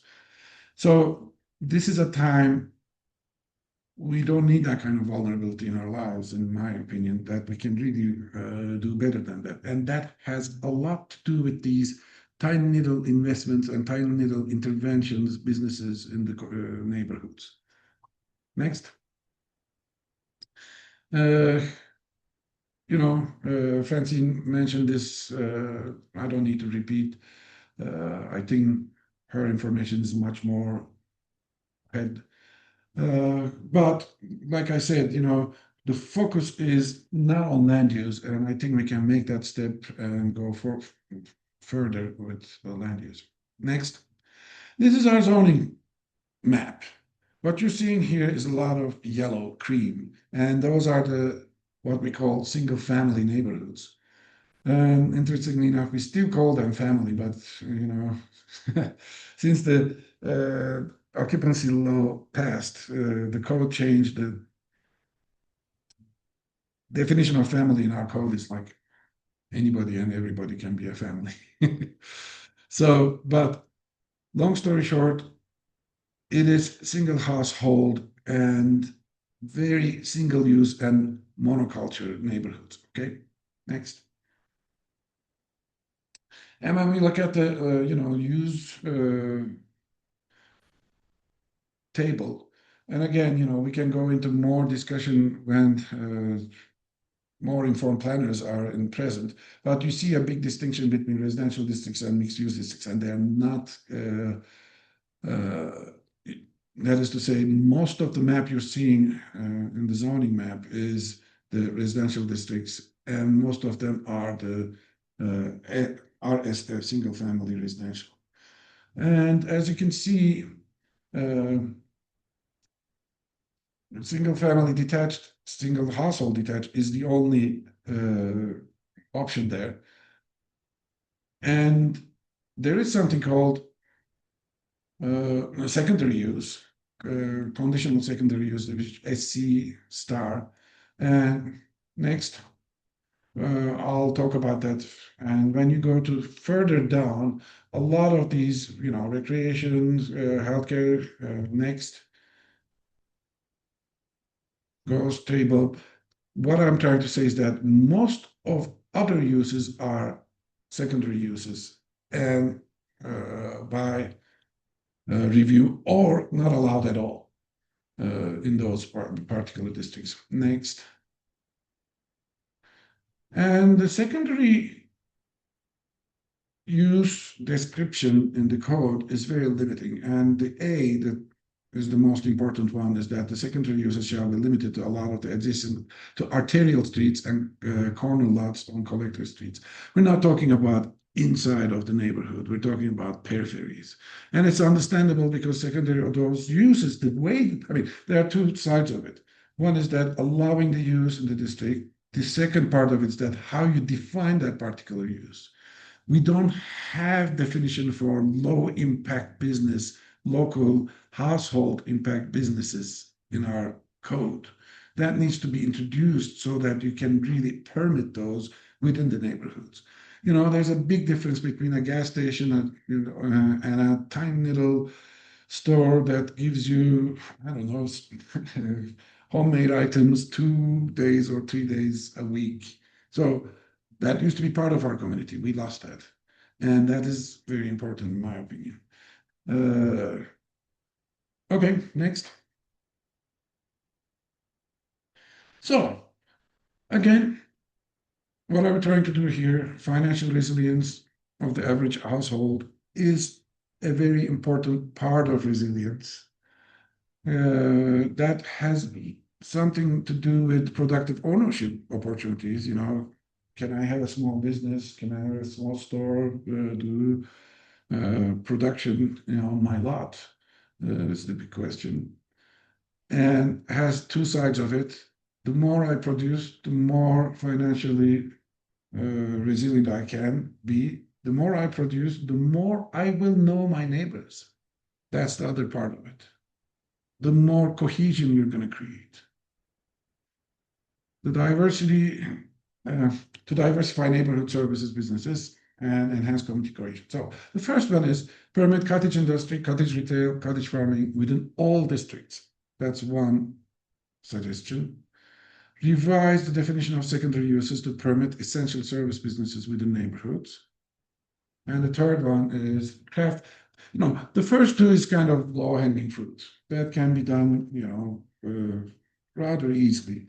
The last one is a little bit more long-term goal, craft neighborly mixed-use zone districts to encourage more complete and self-reliant neighborhoods.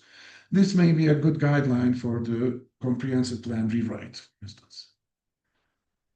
That's about it. That's all I have. Questions?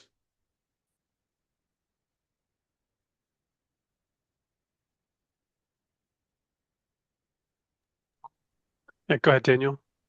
Yeah, Corkit, I was kind of one of the things I've been thinking about and what you just mentioned of, we had a more diversified economy, a more local neighborhood economy, and we lost it. And that's kind of one of the things I've been pondering because, we let Walmart into our community, we let Target into our community, these huge economic players. And so one of my questions is like how we if you have recommendations or thoughts on how we undo the error, it's not that we drifted into this, it's that we let economic players in our community who profit from us not having density, who profit from us building single family homes, not multifamily homes, and how we undo that. Is that revisiting our tax policy? Is that revisiting land use?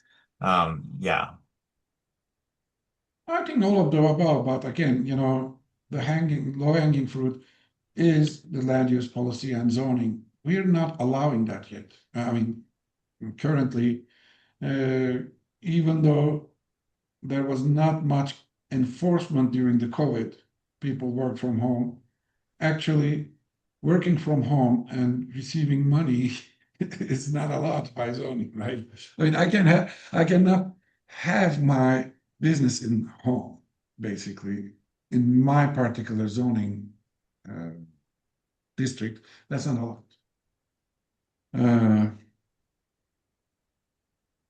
And some communities try to code that and trying to permit that, but what we need is a little bit further than that. And we're really lucky in Longmont, actually, because when you go to the center, the historic districts and around the Main Street area, there are a lot of fine-grained businesses. But the history of zoning last 30 years is against those. They're getting smaller and smaller rather than getting larger. So to me, the first step is really permitting them. And the way to do that is to really, like I said, just allow certain small businesses, change the secondary use, and then maybe work on some use categories that are much more inclusive and create new districts like that. And that may be piecemeal, but you get there. Now, again, the overall goal, it's not a black and white issue. That is to say, you can still have Walmart and still have small businesses, and that happens a lot. It's just that there may be ways to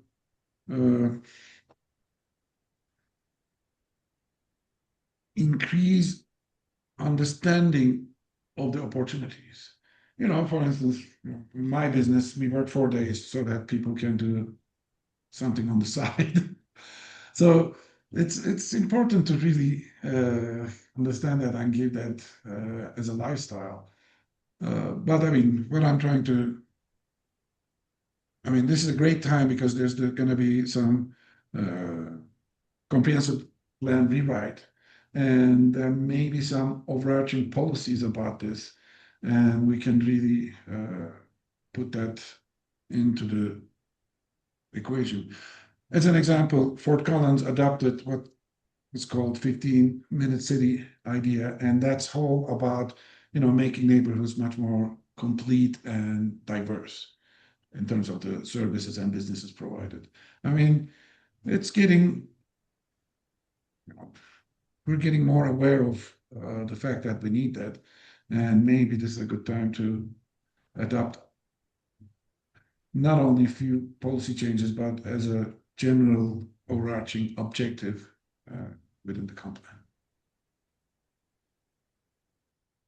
Orchid, you showed some models of like Golden and a few other cities.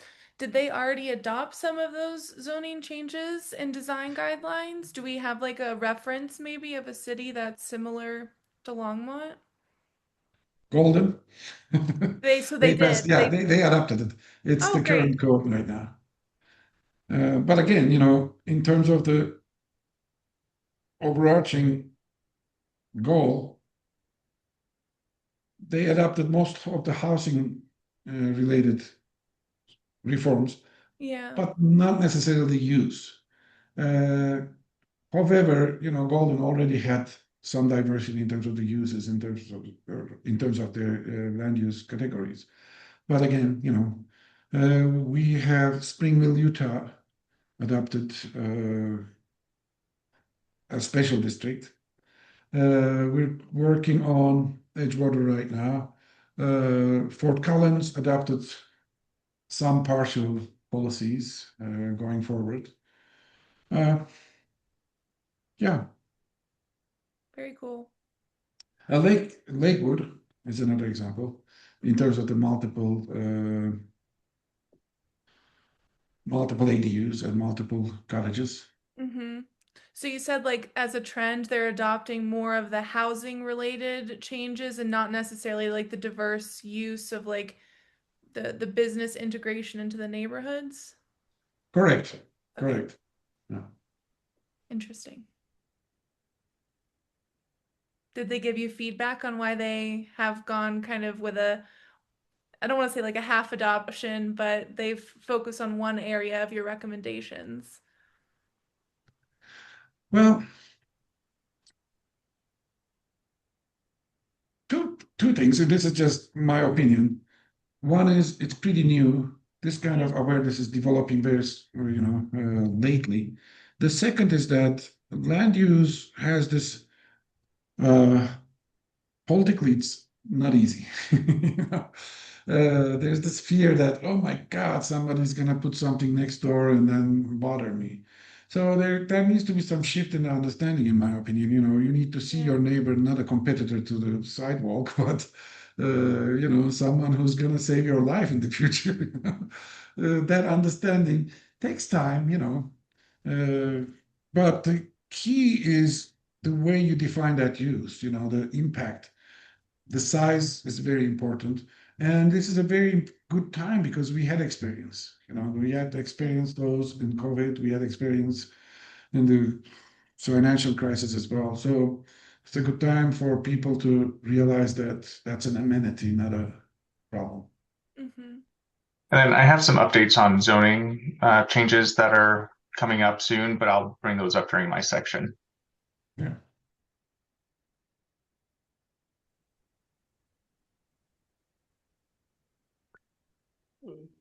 Any other questions or comments for Corkit? Is it is Prospect neighborhood Longmont's like maybe number one multi-use like neighborhood? Uh,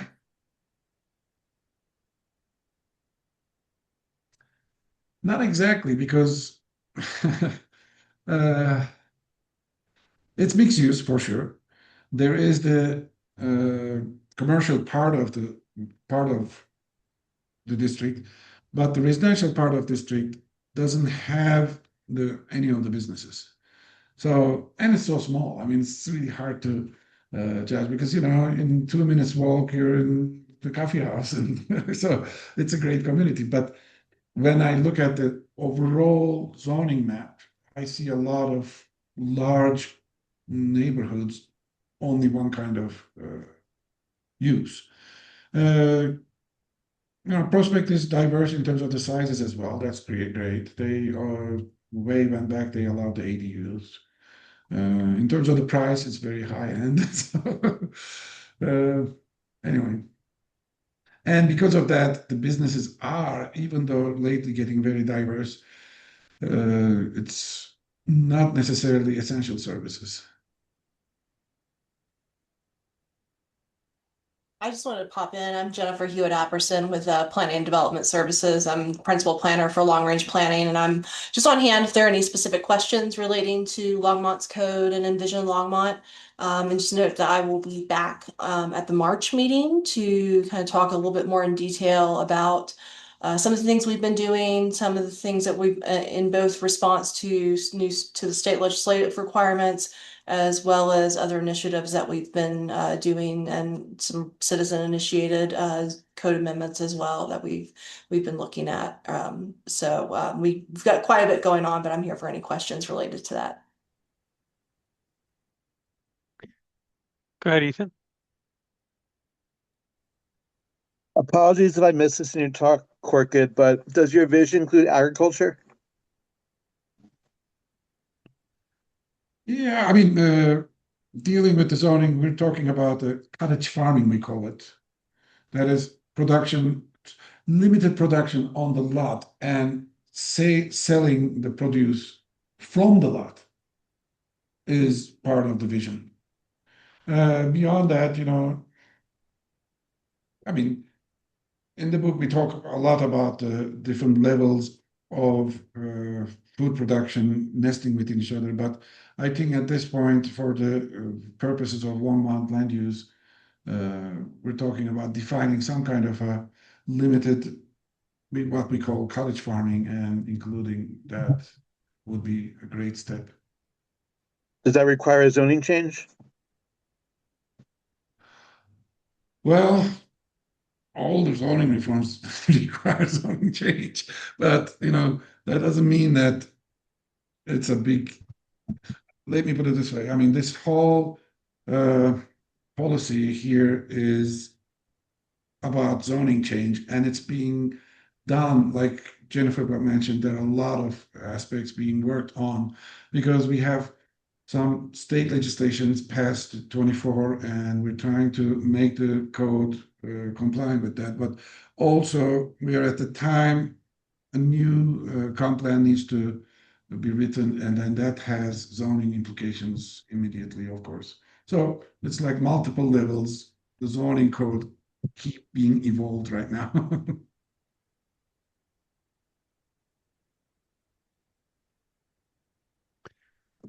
All right. Well, if there are no other questions, go ahead, Alec. Yeah.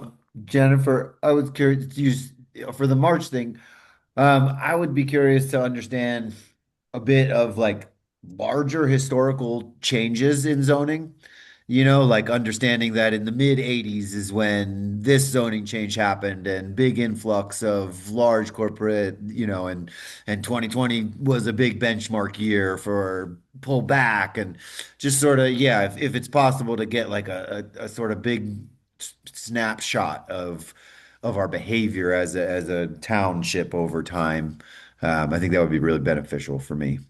So funny you should mention that. I actually, with one of my colleagues, did a presentation on that included exactly that to Corkett in one of his classes a Wow. few weeks ago. So yeah, we've already got quite a bit of that information. I'll be happy to share it. Thank you. Well, thank you, Corkett. I appreciate it, and look forward to some more follow-up on this at our March meeting. Sure. Sure. Thanks. Up next on the agenda here, Lisa, we've got the Colorado Communities for Climate Action Policy Statement process.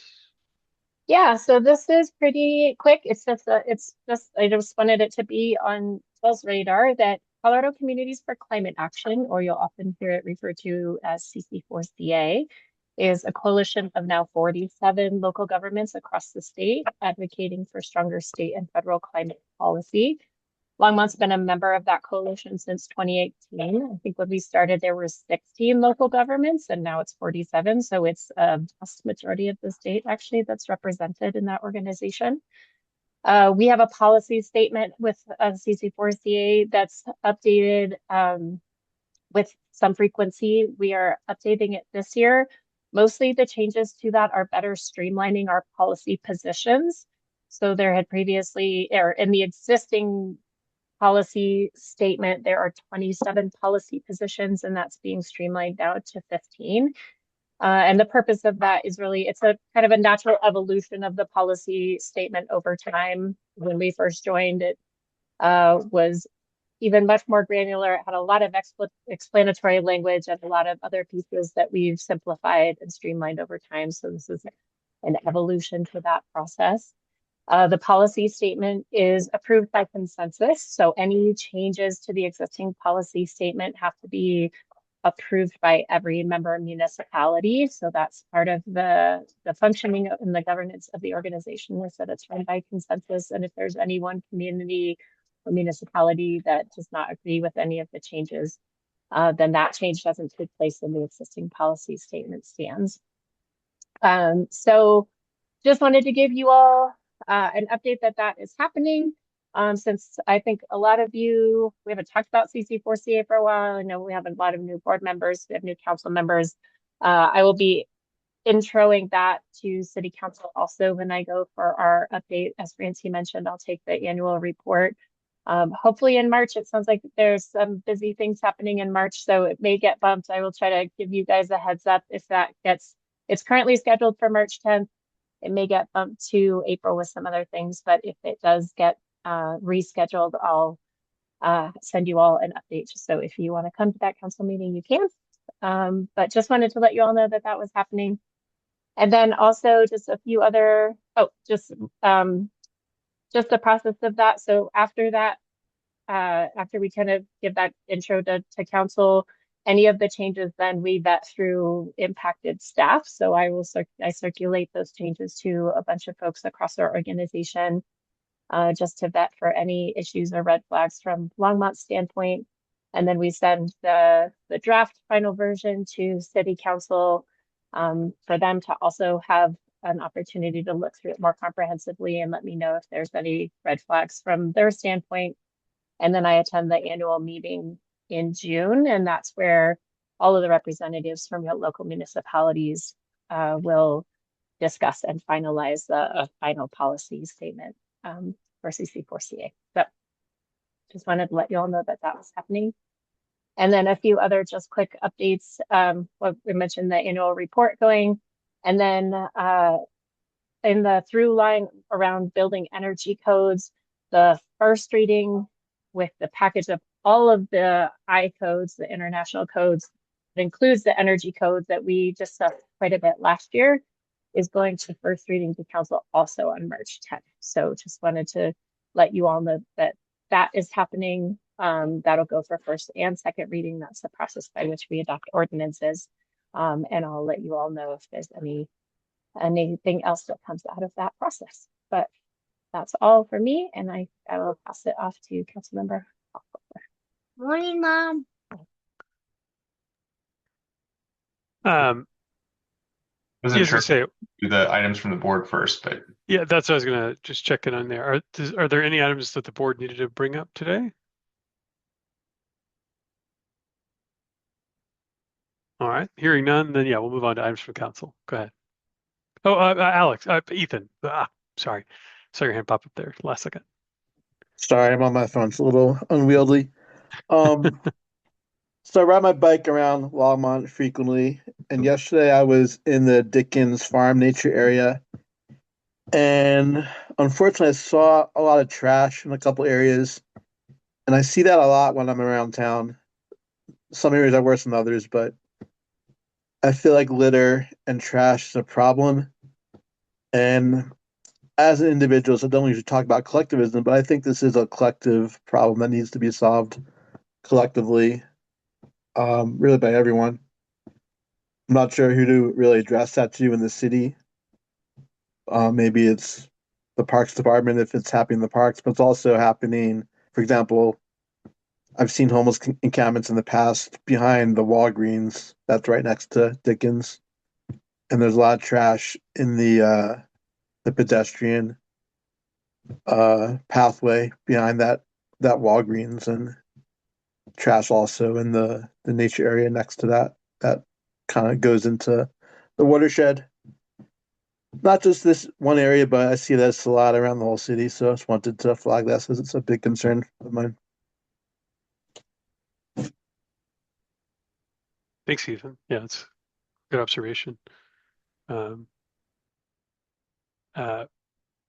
Alex, were you wanting to respond to that? yeah, I'll provide an update on that. So Ethan, I also saw that as well. Probably not the same event that you did. But if anybody does see anything in any of the public parks, we do have Service Works, and you can do a Service Works request for something like that, and then it'll get routed to the right department. So in that scenario, it would go to the Parks Department for them to address. And if it's in a park like that, you can drop a pin of exactly where you're seeing that. So that's one way to solve that. Unfortunately, with the businesses, that's a little bit outside of our purview. If it comes to trash, unfortunately the businesses would have to be kind of keeping up with that, unfortunately. But great conversations tonight and great suggestions, especially on the report. I'm really excited to see your all's engagement. Really appreciate everybody's time and expertise when it comes to these things.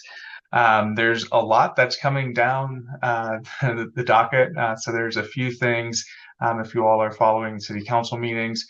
So one of the first things that came up is Council Member Marsing did bring up an ordinance for staff to bring up a zero reading.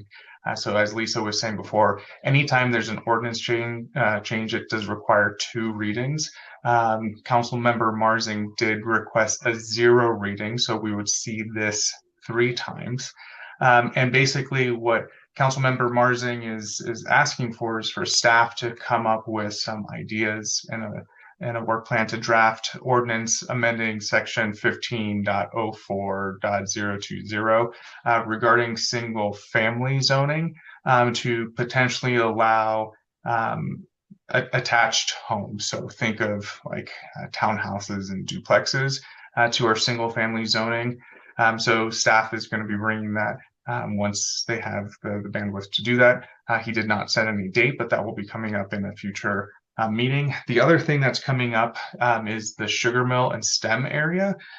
So one of the things that we did fairly recently was to look at a new zoning for the city of Longmont.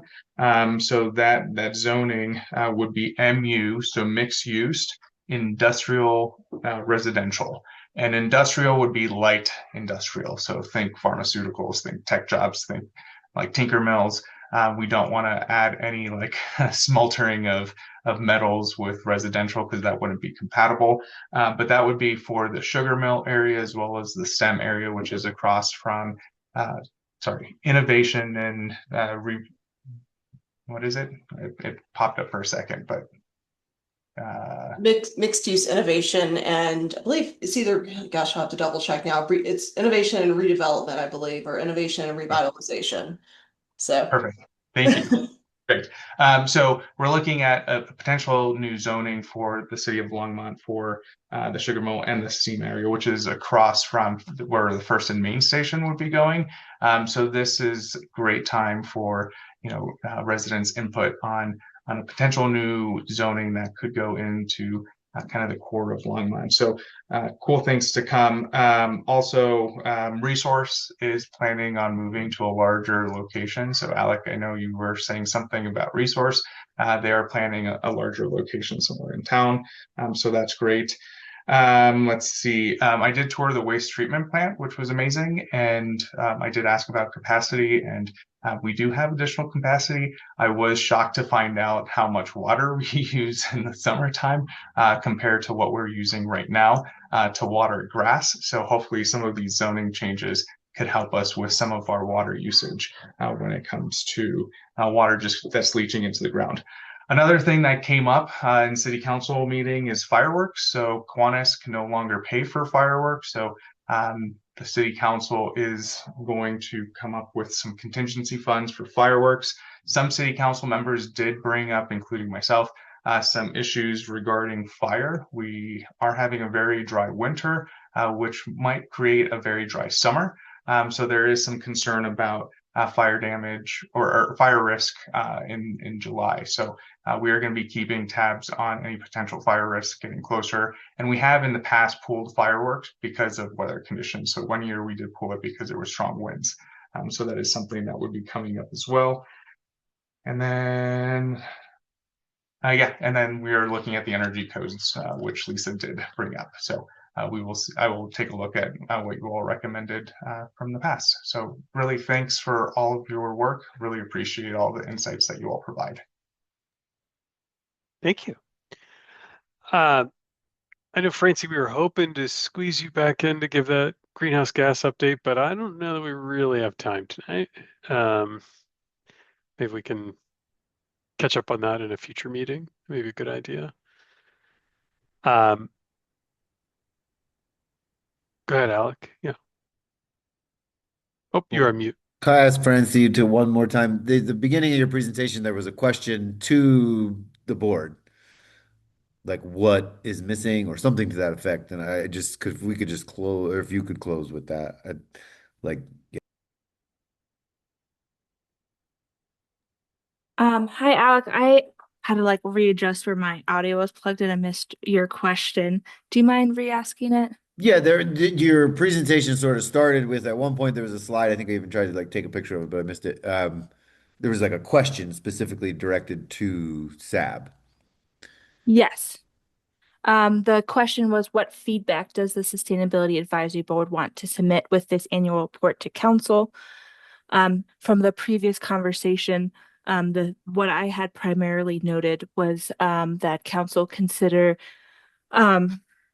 may in their funding requests kind of or when in their budget analysis, kind of looking at our targets where we have gaps and where we can improve, kind of speaking to a lot of what Alyssa was talking to with the residential and commercial. So that was the main point that I heard during that. And then in addition, I've dropping into the report itself, we'll add links and we'll add grant funding numbers. But yes, is there anything the board wanted to call out to council specifically?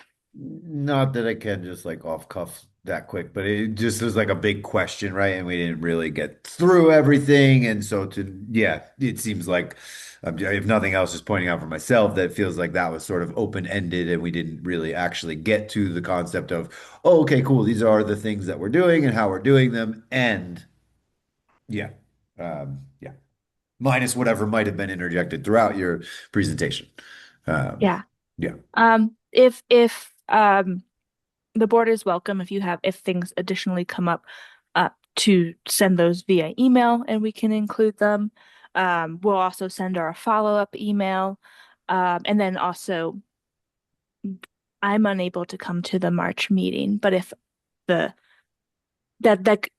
council presentation gets pushed back to April, that could be an opportunity to revisit if there's time, though we're likely to present in March. So they could still be if board members have additional thoughts they want to share outside of this meeting that can be still shared directly with staff. Thank you. All right, that takes us. Oh, go ahead, Alex. We found the correct name for this zone. So proposed mixed use innovation and redevelopment zoning district, for the record. Thank you. Thank you for the clarity. All right. There were some informational items in the board packet, so make sure you've reviewed those and we don't need any special action or discussion on them, which takes us to adjourning. Our next meeting is remote on March 18th. So I look forward to seeing everyone there. But to close out today, is there a motion to adjourn? A motion to adjourn. Thank you, Alyssa. Any second? I second. Thanks, Corka. Well, all those in favor of adjourning? Well, that passes unanimously. So thanks, everyone. I look forward to seeing you all again next month. Thanks, everyone. Bye. Take care.